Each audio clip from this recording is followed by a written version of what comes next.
Hey everybody, this is IKG from New Day Charity. Hope you're doing well. I just wanted to chime in here with our first video to archive the Dawn of a New Day to Save the Children marathon, which was held in July of 2024. It was a fantastic event, and I hope you enjoy checking out the archives of the events on our YouTube page right here. You might be a little confused by what you see here with this whole day one oral history thing. Well, as a quick spiel, unfortunately, prior to Sonic Superstars, which was our final event on the first day, all of the footage for those events from day one have been lost. It's a real bummer and a shame, because we really do want to put forth archiving for our own sake and for everybody else to relive the memories. But a mistake has been made, and it's okay. We're always learning from doing this, because there's so many moving parts. However, I kind of took it upon myself to think, well, what can we do to preserve the memory from the people who've been involved? So I did a little bit of a basic take on an oral history project, which means I've taken some just unscripted chatting from members who participated in events on day one, again, prior to Superstars, to talk a little bit about their experience and what they remember, any memorable moments from the event, how it felt to prepare and be a part of the event. And I kind of just gave them free rein to talk for a few minutes about that and put it together in a video for you. So yeah, hopefully this will at least do the job of trying to preserve those memories, especially now that it's, pretty fresh in our minds. So I hope you look forward to this and look forward to the rest of the archives. Again, be sure to join us on Discord and follow us on our social medias, because we'd love to hear what you guys think. So anyway, without further ado, we'll start with the first event, which was Metroid Zero Mission. The first event of Dawn of a New Day to Save the Children was the Metroid Zero Mission race between myself, Horayn, and Ron and Alec, the side-questing gentleman.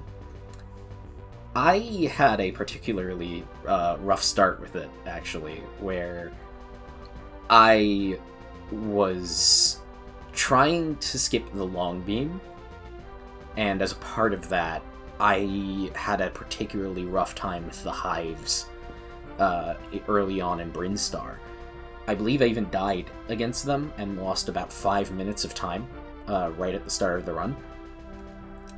Ron in particular was absolutely killing it the whole run, even with the additional donation incentives, making him do extra work, like fighting that B-boss down in Norfair.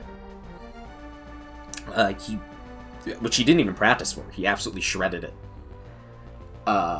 Despite Ron having excellent gameplay, I still managed to actually get a pretty good catch-up throughout the event. We were a few minutes shy of actually being able to finish the game for anybody, but if we had just a little more time, it looked like Ron was going to win. But I was right behind him. There was still a possibility I could have pulled ahead by the end of that one. It was a very thrilling event to be a part of.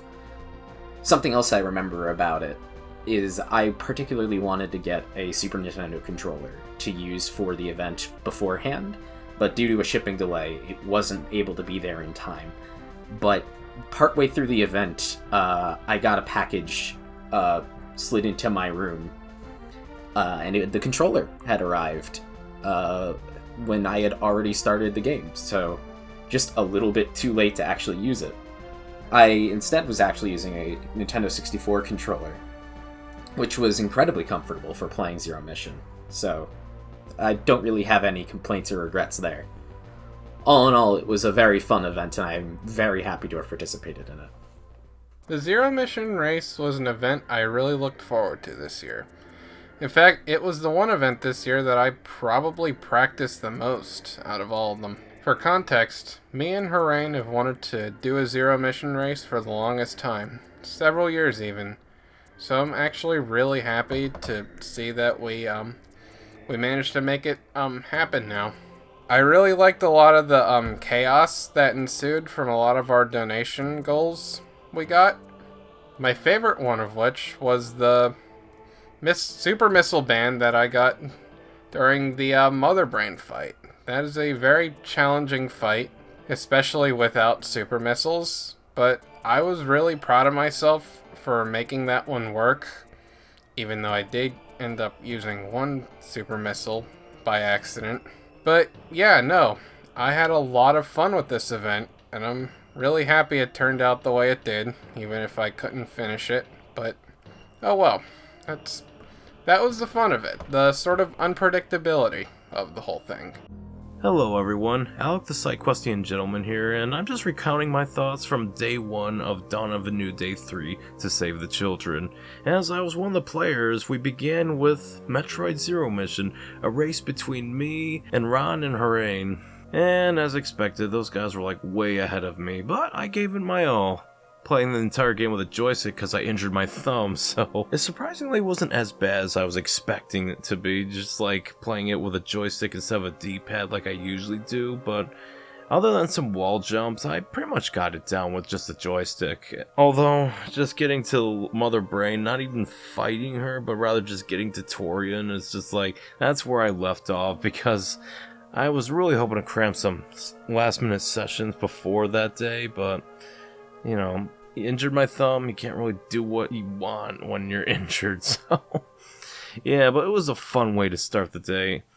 The Big Catch has been my hyperfixation ever since this tackle box came out. The Big Catch was a Kickstarter game from a couple of years ago that excited me so much that it was the first game I ever backed on Kickstarter. And this tackle box, a demo that's been given away for free, made me even more excited than I already was. Ever since this demo came out, I've been obsessing over it and replaying it over and over. I instantly knew that I wanted to play this game for this event. At first, the task was pretty daunting because this is a pretty big demo that demands you 100% it just to beat it. Some of these collectibles can be pretty hard to find, and missing them requires you to do a lot of backtracking. I wasn't sure if I was going to be able to do it within a reasonable amount of time, but I kept practicing and being able to memorize where everything was and do them as efficiently as I could. Once I got my time down to 3 hours, I knew it was possible, but then just one more practice run later, I got it down to 2 hours. A lot of work went into making sure this event was possible, and it's been great to be able to show this off. The actual run itself was great, as I was able to really just show the movement that this game had to offer, and even though I missed a few collectibles, it wasn't a hassle to get them, so I was still able to beat the whole thing in the time I had. Wasn't able to get to the very top of the tower at the end, but I'll definitely have to go back and do that now that this is over. I think my favorite part of the event was when someone brought up Mario and Rabbids Kingdom Battle, and I went on a bit of a rant about how that game in particular seemed to have been targeted to annoy me specifically. And while I was in the middle of this rant, I was doing this wall jumping section that's usually pretty hard, but I did it pretty flawlessly. And IKG interrupted the rant just to say it was crazy how I managed to do that while complaining. I'm really glad that I got to play this for this event. I am super excited for this game, and this demo has been fantastic. Quake was really fun. I had a wonderful time. We got a couple of donations that ended up having us play with modifiers, like the Instagib mode, which gave everyone railguns, and it was really fun because obviously with railguns and Instagib you one hit everyone, and so one hit scan is well, it's chaotic, especially on a small map, because we played on the N64 maps, which are all a lot smaller than the regular Quake multiplayer maps, especially the expansion pack maps. We did that because we only had 4 people, but it was really great, and we spent a lot of the time talking about literature, things we read in high school, things that we enjoyed, the ways that we enjoyed them, and the issues that we had with them. I remember we had a little bit of chat about The Great Gatsby, because I distinctly remember talking about that, because it's one of my favorite books that I read in high school. I think there was a brief discussion of some Orwell, but point is, we were talking about a lot of the kinds of things that you'd find at high school.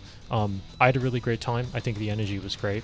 I was playing with Red and Ben and Zach, and then Garrett was also in the call helping out with donations. And I think someone might have joined as well later, but I can't quite remember. My favorite part of Quake 2 was just how insane the whole thing was. Obviously I lost horribly every time because of using a controller against people with mouse and keyboard, but I just loved the fast-paced, over-the-top insanity, especially the one match where everyone was given railguns, and I somehow managed to get a multi-kill in one life, which was just great fun. Heck, one time I even managed to get third and not last. Definitely the best place I'll get that in that game. It was a lot of fun, and hopefully I can play it again sometime.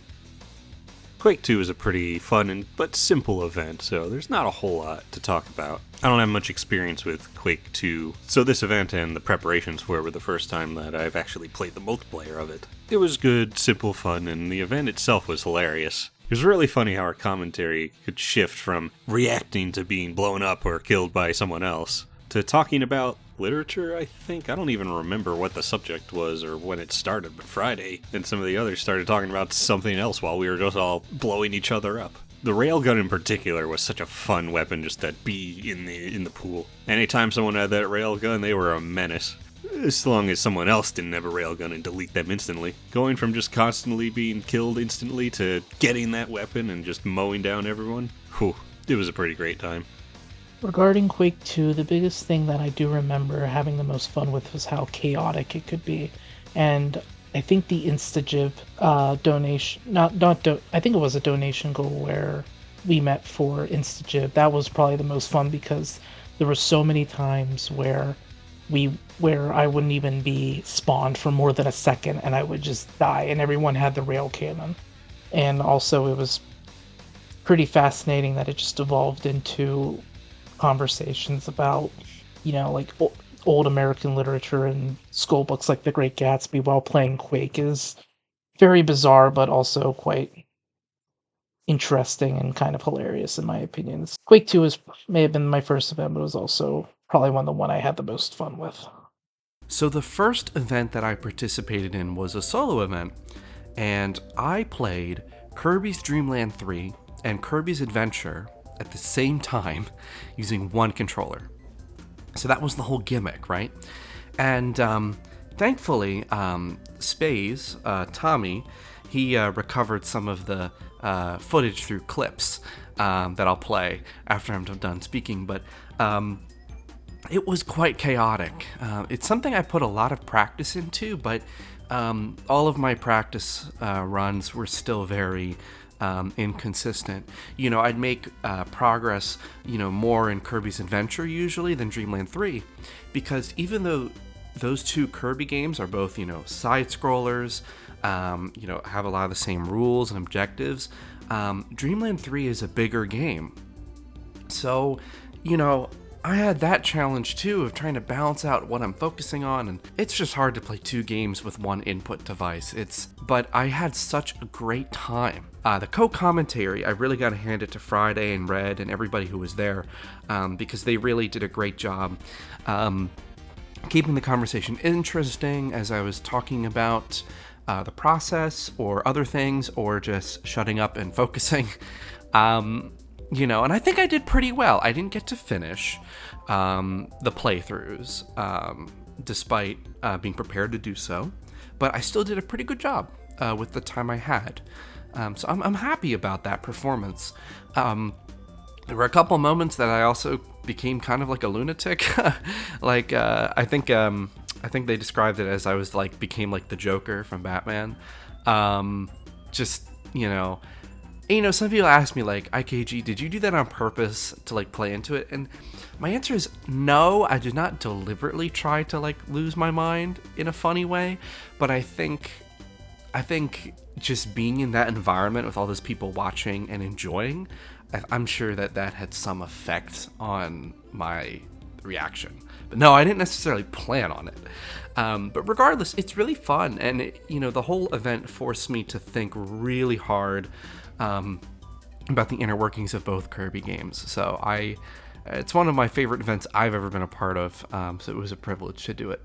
I had a great time with Tommy trying to put together people's taco orders that one night. That was great. Yeah. We all discovered Wawa. Yeah. Well, you guys discovered Wawa. Yeah, I already had Wawa. Yeah. I discovered the eccentric foreign cuisine that is Wawa. Honestly, I'm just saying, you guys have something far better than 7-Eleven. 30 seconds. 32 seconds. I might be able to survive. Run down the clock. Run down the clock. We believe in you. No! No! No! Gooey! Luigi? Carry us for the win. Carry us for the win, Gooey. Gooey. That was good, Gooey.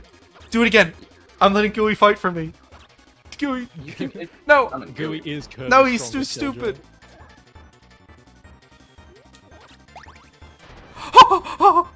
I can almost normally. I almost dropped it. I almost dropped it on the floor. I literally almost dropped it on the floor. Oh my god. Okay. Oh, All right, there's even the full Clip that. Clip that. Illegal. Clip that. I don't care if I die. That was so great. much for trying. It's. Are you amazing kidding that you me? wanted to do that. I got a game over right in front of the door. Oh no. Are you? Anyway, so I am not kidding. I am Man no versus- longer joking.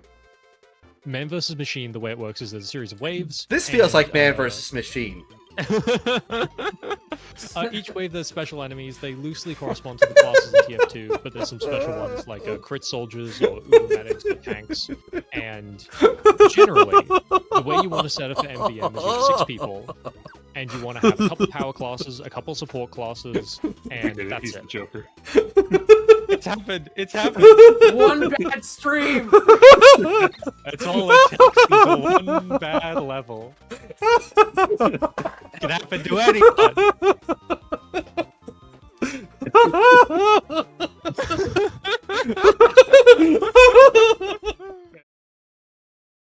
Peggle started with a few technical difficulties, but once we started, we were in the Peggle zone.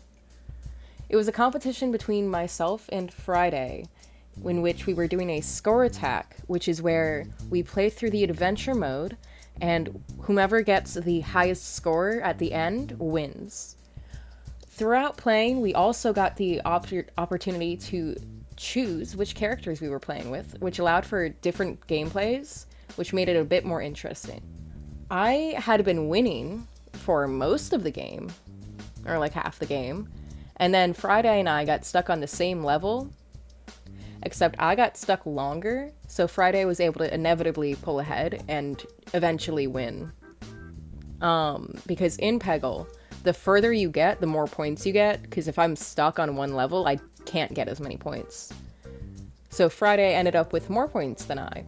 However, at the end of the day, we both played Peggle, so were there any real losers?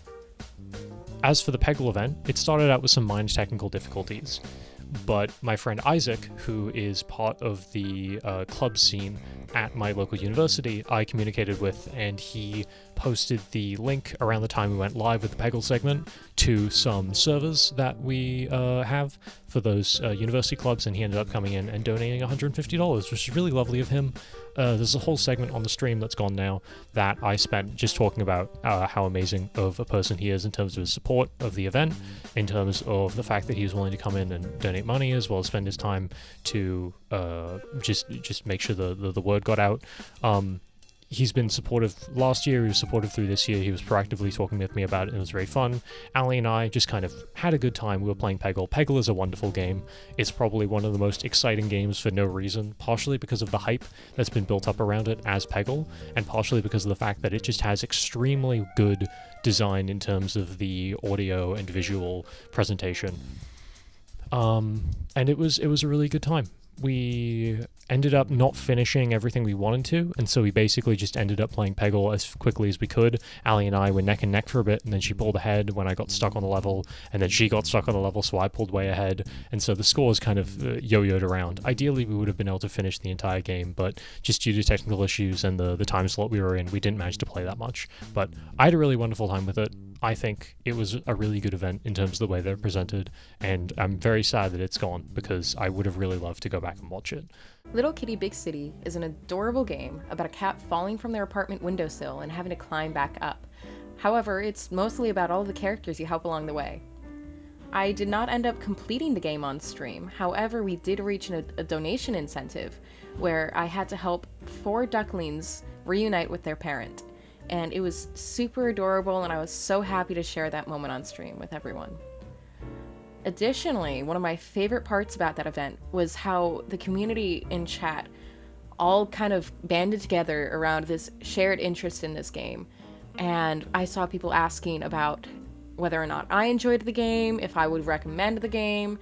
And as a whole, my answer was yes. If you like a chill, do what you want, explore, open-ended but quick game, pick up and play, it's so fun, and I really did enjoy it. And I was so happy to see other people start becoming interested in it from me playing the game, especially for an indie game. So it was just a really wholesome event. Near the end of the first day of Dawn of a New Day to Save the Children, we had a event dedicated to Mario Party 6 on Clockwork Castle. We had a pretty interesting donation incentive planned, where you could donate items to players of your choice just by attaching what item and who in your donation message. We had done something very similarly back in 2022 with Mario Party 7. And unfortunately, due to a technical issue, we weren't able to make that work. But we did pivot very quickly into doing something with donations to give people head starts in the minigames. And we managed to make the event roll rather smoothly from there. It was a very fast and frenetic game where the person in the lead was a constant toss-up. It started off with me with an early lead and making some silly mistakes and some frankly rigged luck in Zach's favor, leading to him having some crazy takeoffs in the mid-game. But down by the end, Barb, who had been long in last place, started getting a really good turnarounds. And by the end of the game, it was a pretty even split, but people had not taken into account the bonus stars, as I had sweeped every single one of them. With Bowser and DK's shenanigans of moving around the board and choosing who gets to get stars and who doesn't, it was a very enthralling time for everyone involved. And yeah, I think it was great. So Mario Party 6 is my favorite entry in the whole series, and I played a lot of the Mario Party games, you have to understand. So this was great because, when would I not be down for some orb fun, throwing the orbs on the ground, and all that. Also, another reason I was excited was because we were playing on Clockwork Castle, which is one of my favorite boards. This was great. I was really glad to have Barb along, because I don't think he had played that Mario Party, but I've played Mario Party with him a lot, so I really enjoyed that. Just having everyone there. This was chaotic. It was also later in the day of day one, so I think we were all kind of more in a routine, and we were feeling the dynamics really well with the chat and among each other. So I don't have a lot of specific memories or moments. I will say that in Mario Party tradition, I found myself doing pretty well and then terribly, 4th place. And in the end, I got utterly decimated. That board's complicated. There were many moments where I was on the right path and then somebody switched Bowser, and it just, but that's what you sign up for, right? So it was fun. Mario Party is always something that the leadership team and I are, thinking about for Dawn of a New Day. It's just consistently fun. So, no, it's great to have Mario Party 6. We'll see which one we do next, because it'll happen eventually. There'll be another Mario Party game, so, we throw a dart at the wall and figure out which one it'll be. So. As soon as IKG was looking at the right one, it was easy. So many times. Sorry, I was like, oh, shoot. It's alright. I'm so small! They're calling me the sleeper, but I think I just woke up. No, all my weight. That's a good quote. Anyway. Be prepared. He's going double! Bowser fact, I'm 7 spaces away from your current location and approaching rapidly. Yeah, you got me. Start running. Hey, Zach. So in Sheepy you play as a small plush toy of a sheep that's been brought to life by a mysterious light. It's not really explained where it comes from, but you're alive, and that's all that really matters. For most of the game, you are traveling through the underground ruins of a large corporate facility that have been set up to research these energy crystals that are growing underground around the ruins of some forgotten civilization that is deep underground. I think my favorite moment from the stream was actually really just the whole stream itself. I really enjoyed showing off the game to my friends who were co-commentating with me and sort of reliving the experience of playing the game for the first time through them and their reactions to the game as we went through it. I guess in particular, though, I did like all the commentary we had about sort of how the state of the facility seemed to be generally going downhill as it's been abandoned for some time. Like, all the blast doors in the place seem to be going up and down, forming these sort of crush hazards, which I guess it doesn't really make a whole lot of sense, really, but it kind of blends it into the environment really well, and just made them interesting as a just as an obstacle to get through. Generally speaking, the story is told through these recordings that you find throughout the game, which give a little bit of information. Some of it's from the time that the facility had its sort of catastrophe happen that led to it being abandoned, and some of them are from an explorer that was sent basically to investigate what was going on there at whatever point, and left recordings all along the way. The stream itself was actually pretty short because the game is short in itself. It's a short adventure. But a lot of story was told, and you don't really feel like you didn't get enough by the end, although I would definitely have liked it for there to be more. It was a great game. Sheepy is free, so anyone who wants to try experiencing it for themselves pretty much easily can. It's on a whole lot of different PC platforms, at least from what I could tell looking into it, and so it's pretty accessible for just about everyone.